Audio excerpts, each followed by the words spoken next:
pada suatu ketika zaman baginda Nabi Muhammad sallallahu alaihi wa ala alihi wasallam, terjadi salah satu peristiwa yang namanya peristiwa Khandaq.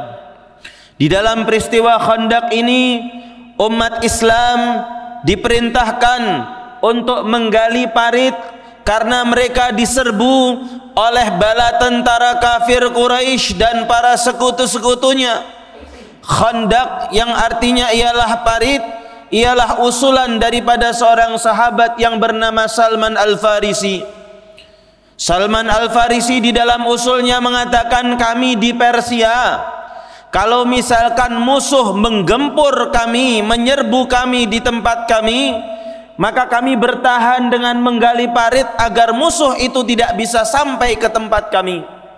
Dan ketika usul ini disetujui oleh Rasulullah, maka semua daripada sahabat diberikan tugas masing-masing, 1, 2, 3 orang dari satu titik ke titik yang lain untuk menggali parit.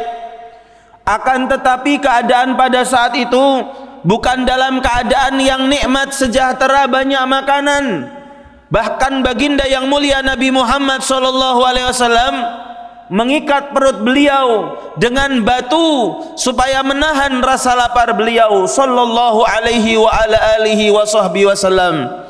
Maka di bulan ini, kalau misalkan ada umat yang diajak untuk menambah rasa cintanya kepada Rasulullah, dia enggan, maka memang sejatinya engkau tidak mengenal bagaimana Rasulullah, perjuangan Rasulullah, pengorbanan Rasulullah sallallahu alaihi wasallam. Yang apabila engkau ketahui pengorbanan dan perjuangannya, niscaya engkau akan cinta mati kepada beliau sallallahu alaihi wasallam. Perut ditaruh, diikat dengan batu supaya menahan rasa lapar sallallahu alaihi wasallam. Melihat bagaimana laparnya Rasulullah sallallahu alaihi wasallam, maka ada satu di antara sahabat, la'allahu namanya ialah Jabir bin Abdullah. Jabir bin Abdullah berkata kepada istrinya, wahai istriku, apakah kita punya makanan?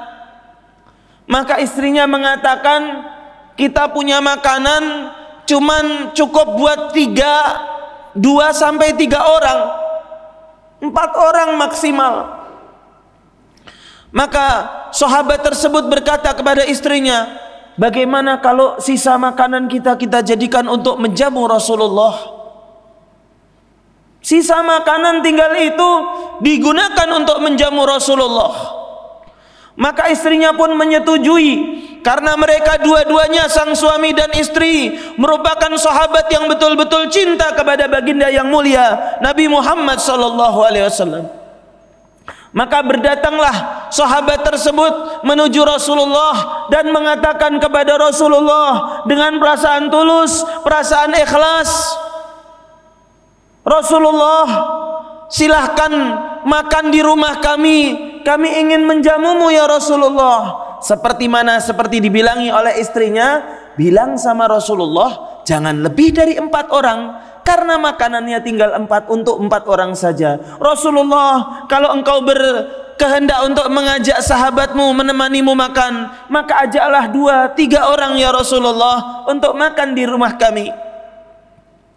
Maka Nabi Muhammad pun tersenyum dan beliau pun mengatakan, ya sudah, kalian siap-siap, aku akan menuju ke rumah kalian. Maka ketika di dalam perjalanan menuju ke rumah, sahabat ini mendengar seruan, wahai para sahabat yang menggali Khandaq, yang menggali parit, kita semuanya dijamu oleh Rasulullah. Kita dijamu oleh Rasulullah di rumah sahabat Jabir bin Abdullah. Sedangkan jumlah mereka ratusan orang. Makanan cuman untuk 4 orang. Di tengah perjalanan, sang sahabat mendengar seruan tersebut, langsung dia mengira apakah Rasulullah salah faham atau gimana. Dia bergegas ke rumahnya dan berkata kepada istrinya, wahai istriku, Rasulullah mengajak semua sahabat-sahabat yang menggali Khandaq menuju ke rumah kita. Maka sang sahabat yang salihah dan mukminah ini bertanya kepada suaminya, apakah engkau sudah memberitahu bahwa mengajak hanya 2-3 orang? Maka sang suami pun menjawab, aku sudah memberitahu kepada Rasulullah 2-3 orang. Maka sang istri pun tersenyum dan mengatakan, ya sudah, itu ialah haknya Rasulullah. Dengan iman, dengan yakin yang kuat kepada baginda yang mulia Nabi Muhammad SAW. Lalu berdatanglah berbondong-bondong sahabat-sahabat yang dalam keadaan kelaparan, kerja bakti, menggali parit, menggali khandak untuk persiapan datangnya musuh. Sampai akhirnya Rasulullah masuk ke dalam dapur dan Rasulullah melihat adonan yang sangat sedikit yang hanya cukup untuk 3 dan 4 orang. Kuah yang sangat sederhana yang cuma cukup untuk 3 dan 4 orang. Akan tetapi beliau berkata kepada sang istri daripada sahabat tersebut, panggillah 2-3 orang temanmu untuk membantu kita memasak di dapur. Tidak ada perasaan sedikit pun ingkar protes kepada Rasulullah. Sang istri itu bergegas keluar dari rumah menuju ke rumah tetangga-tetangga meminta bantuan untuk masak-masak. Dan Rasulullah mengambil adonannya satu demi satu, memberikannya kepada orang yang sedang memasak. Rasulullah mengambil kuah satu persatu, dimasukkan ke dalam tempat untuk makan. Dan sahabat masuk 10 orang ke dalam rumah. 10 orang selesai, 10 orang keluar, 10 orang selesai, 10 orang masuk, 10 orang selesai, 10 orang masuk. Dan semuanya dijamu oleh sahabat tersebut dengan keberkahan yang dibawa oleh baginda yang mulia Nabi Agung, Nabi besar Muhammad sallallahu alaihi wasallam. Sampai akhirnya, wahai sidang Jumat yang dimuliakan Allah, apakah Rasulullah makan untuk pertama kali? Tidak. Setelah semua sahabat makan dan semuanya kenyang, maka Rasulullah bertanya, siapakah di antara kita yang belum makan? Maka sahabat sang tuan rumah menjawab, ibu-ibu itu yang membantu kita, engkau, aku, dan istriku ya Rasulullah. Bawakanlah mereka adonan untuk dimasak ke rumah masing-masing. Setelah mereka ibu-ibu tetangga yang membantu pulang, Rasulullah bertanya kembali, siapakah yang belum makan? Tinggal engkau, istriku, dan aku Rasulullah. Maka Rasulullah mempersilahkan mereka berdua sang tuan rumah untuk makan. Siapakah yang terakhir kali makan pada saat itu? Beliau yang bernama baginda yang mulia Nabi Muhammad SAW yang terakhir kali makan dari jamuan tersebut. Dan setelah dimakan oleh Rasulullah, habislah adonan itu, habislah kuah itu untuk bisa menjamu ratusan sahabat yang hadir di rumah untuk makan siang. Bagaimana akhlak Rasulullah di dalam mengedepankan orang lain, di dalam mendahulukan orang lain. La yu'minu ahadukum hatta yuhibba li akhihi ma yuhibbu li nafsihi.